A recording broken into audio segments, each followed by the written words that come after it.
Hey guys, just a very quick message before I get into the main body of the video, which is that I'm going to VidCon in like a week and a half. So I really hope some of you guys are going. It would be awesome to meet as many of you as possible. Don't exactly know what I'm doing there yet, but if you are going, then follow me on Twitter now. The link is right here and right below in the description so that we don't miss out on meeting each other.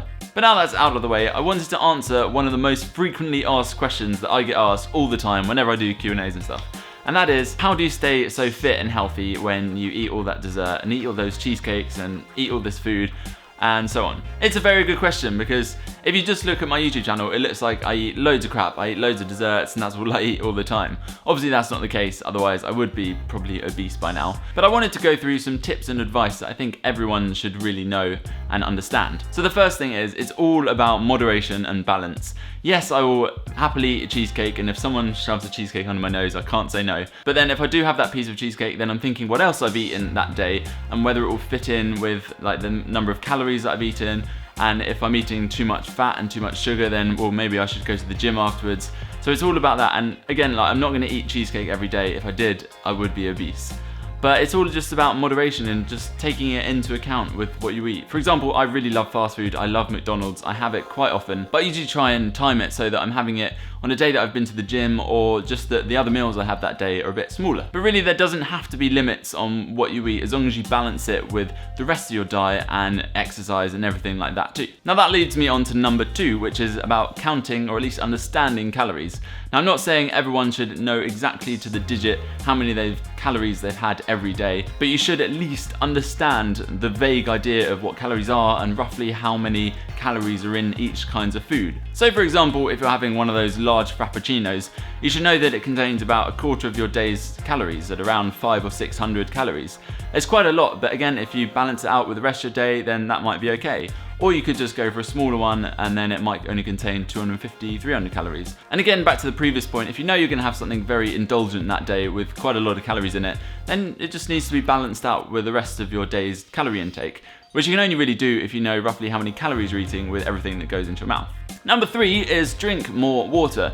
75% of Americans are chronically dehydrated. That is not good. That means you are not drinking enough water. Statistically, 3/4 of you will not be drinking enough water. You need to be drinking about 4-5 pints a day, or like 3 litres, 2-3 litres. If you are dehydrated, then it can lead to fatigue, to weight gain, which you do not want obviously, and to high blood pressure and a whole host of other things. So it's just a really good idea to always have some water there, just be sipping it throughout the day. Maybe just buy yourself a bottle and carry that around with you all the time, because then it's always there. You can always just be sipping away. Number 4, watch out for sugar. It's one of those things that you don't really realise that you're consuming it in everyday stuff, but those sneaky brands put it in almost everything.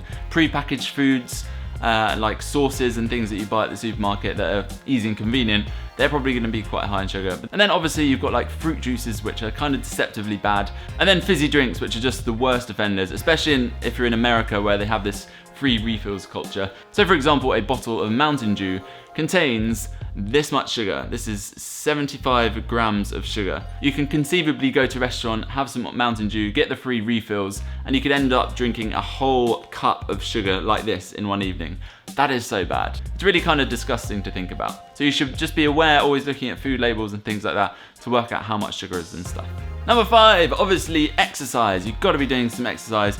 I personally don't really like cardio. I find it quite boring, but I do love working out, going to the gym, lifting weights and stuff like that, which is a form of cardio itself if you're doing an intense workout. So there is a whole host of health benefits if you do 30 minutes of moderate exercise 5 times a week. It does sound like quite a lot, but it really is worth it in the long run if you want to live longer and just be generally healthy. Or you can do 30 minutes of intense exercise 3 times a week, and that's kind of the same thing. It doesn't have to be going to the gym. It can be going for a run, playing a sport like football or soccer, or basketball, cycling. There are a lot of possibilities. It's important that you find one that you kind of enjoy, at least to some extent, so that you actually want to go out there and do it. Number 6, meal sizes and timings. This is quite an interesting one because it's drummed into us that we should have like breakfast, lunch and then dinner, and that breakfast should be small and then lunch should be medium and then we should have a big dinner. It doesn't really make a lot of sense because you need all your energy throughout the day and most of it in the middle of the day rather than before you're going to bed. So what you should really be trying to do is, the saying goes, you should eat breakfast like a king, lunch like a prince and dinner like a pauper. You should be consuming a lot more calories towards the beginning of the day so that you have a lot more energy for throughout the day, and then when it it comes to dinner time and you're going to bed soon, then you don't really need to be eating a lot. So try and weigh your calories towards the beginning of the day rather than towards the end.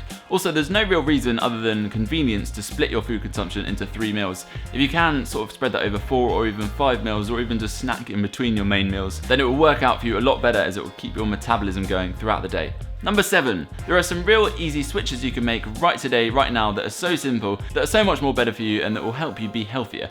For example, rice, pasta and bread. If you're eating white versions of those, switch to brown. They pretty much taste the same, and they're always so much more better for you to have all those whole grains in there, as then they're not stripped of all the good nutrients. Same goes for potatoes. Sweet potatoes are a lot better for you than regular ones, but then what's even better is just switching all those starchy carbs like the pasta and the potatoes for just eating more veg, as those kind of carbohydrates are a lot better for you.